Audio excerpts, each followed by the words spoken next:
내 나이 65, 눈에 넣어도 아프지 않을 첫 손주 서준이가 태어났다. 하나밖에 없는 내 딸 지혜가 낳은 아이니 그 귀함이야 오죽할까. 맞벌이하는 딸 내외가 안쓰러워. 나는 두말 없이 친정엄마 찬스를 발동했다. 내 딸 고생시키지 않겠다는 일념으로 나는 왕년의 실력을 총동원해 다시 한번 육아전쟁에 뛰어들었다. 엄마, 서준이 잘 부탁해.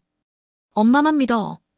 사위 민준이와 나란히 서서 고개를 숙이는 딸을 보며 나는 세상을 다 가진 듯 든든했다. 걱정 마라, 이 딸아. 이 엄마가 누구? 삐삐도 없던 시절에 너를 이렇게 잘 키워냈다. 그렇게 차곡차곡 쌓아 올린 내 육아, 신념의 한치의 의심도 품지 않았던 시절이었다. 모든 것은 완벽했다. 오물오물 젖병을 빠는 서준이의 작은 입, 내 손가락을 꽉 쥐는 고사리 손, 새근새근 잠든 숨소리까지. 이 작은 천사는 내 삶의 전부였다.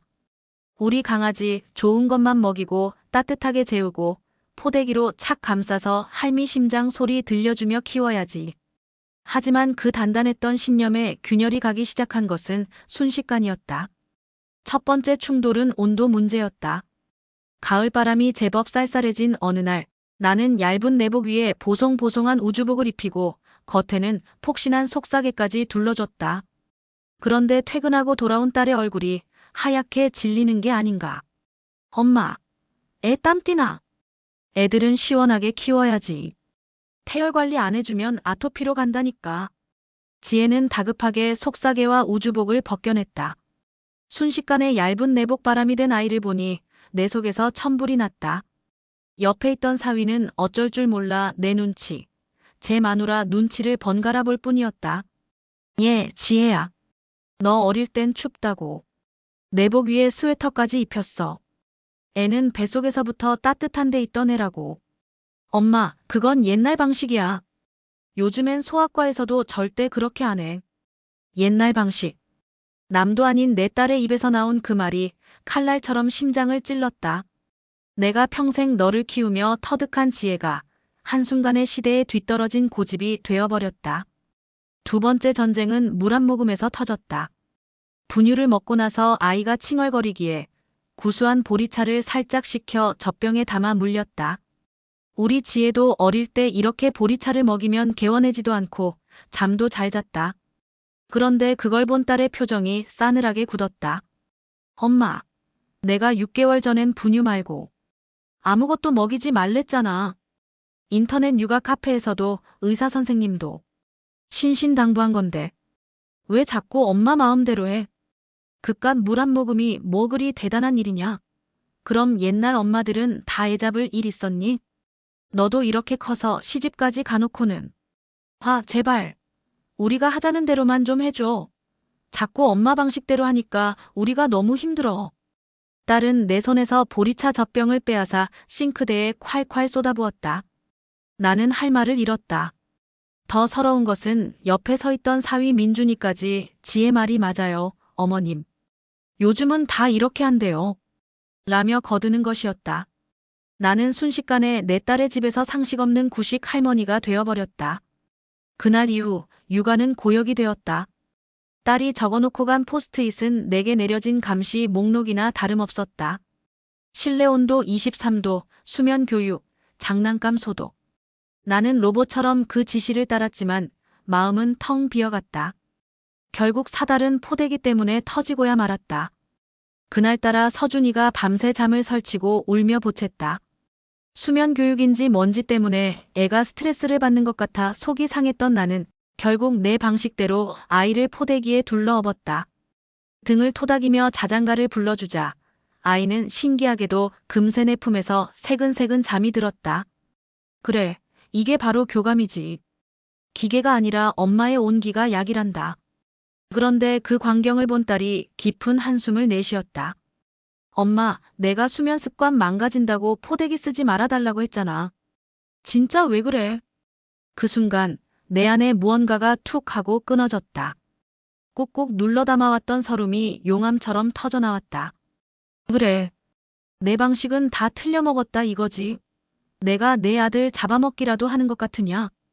그런 뜻이 아니잖아. 과학적이고 검증된 방법으로 키우고 싶은 것뿐이라고. 과학? 검증? 그럼 너는 내가 비과학적으로 검증도 안 된 방법으로 키웠다는 거냐? 멀쩡하게 잘 커서 시집까지 간 너는 뭔데? 고성이 오갔고 거실엔 얼음장 같은 정적만 흘렀다. 다음 날 아침이었다. 출근 준비를 하는 딸 내외 앞에 나는 외투까지 챙겨 입고 나섰다. 오늘부터 나 못 온다. 내 단호한 말에 딸과 사위의 얼굴이 굳어졌다. 엄마, 갑자기 왜 그래? 너희 방식이 그렇게 과학적이고 훌륭하니 이제 너희 둘이서 한번 해보거라. 이 옛날 엄마는 자격 미달이라 더는 못하겠다. 오늘부터 파업이다. 나는 그대로 뒤돌아 집을 나와버렸다. 속은 부글부글 끓었지만 한편으론 눈에 밟히는 서준이 생각에 눈물이 핑 돌았다. 그날 오후 전화벨이 울렸지만 받지 않았다. 다음 날도 그 다음 날도 나는 꼭 참았다. 딸이 보낸 엄마 미안해라는 문자에도 답하지 않았다. 너희도 한번 느껴봐라. 책에 나오는 대로, 인터넷에 나오는 대로 육아가 되는 것인지. 파업 사흘째 되던 날 저녁이었다. 초인종이 울려나가 보니 딸과 사위가 서준이를 안고 초췌한 얼굴로 서 있었다. 딸의 눈은 퀭했고 사위의 얼굴엔 수염이 거뭇거뭇했다. 엄마. 지혜는 나를 보자마자 와락 울음을 터뜨렸다. 엄마 미안해. 우리가 다 잘못했어. 진짜 죽을 것 같아. 서준이는 밤새 울고 밥 먹을 시간도 씻을 시간도 없어. 어제 민준 씨도 그러더라. 이러다 큰일 나겠다고. 어서 엄마한테 가서 빌자고. 엄마 없으니까 아무것도 안 돼. 엄마 방식이 틀린 게 아니라 우리가 어리석었어. 제발 제발 우리 좀 살려줘. 딸은 엉엉 울며 내게 매달렸다. 그 옆에서 사위는 어머님, 저희가 너무 저희만 편하려고 했습니다. 지혜를 말리지 못한 제 잘못도 큽니다. 정말 죄송합니다. 라며 90살 노인처럼 허리를 숙였다. 나는 아무 말 없이 딸의 손에서 서준이를 넘겨받았다. 아이는 그새 얼굴이 반쪽이 되어 있었다. 포대기로 아이를 착 감싸 업고 등을 토닥이니 아이는 기다렸다는 듯 내 품에 얼굴을 묻고 금세 잠이 들었다. 그제야 나는 딸을 보며 말했다. 알았으면 됐다. 어서 들어가 밥이나 먹어. 다음 날 나는 다시 딸의 집으로 향했다. 하지만 모든 것이 달라져 있었다. 딸은 더 이상 내게 지시하지 않았다. 대신 질문을 하기 시작했다. 엄마, 서준이가 자꾸 보채는데 이럴 땐 어떻게 하는 게 좋아? 엄마, 이유식 시작할 건데 쌀미움은 어떻게 끓여야 맛있어? 어느 날 오후 포대기에서 새근새근 잠든 서준이를 보며 지혜가 말했다.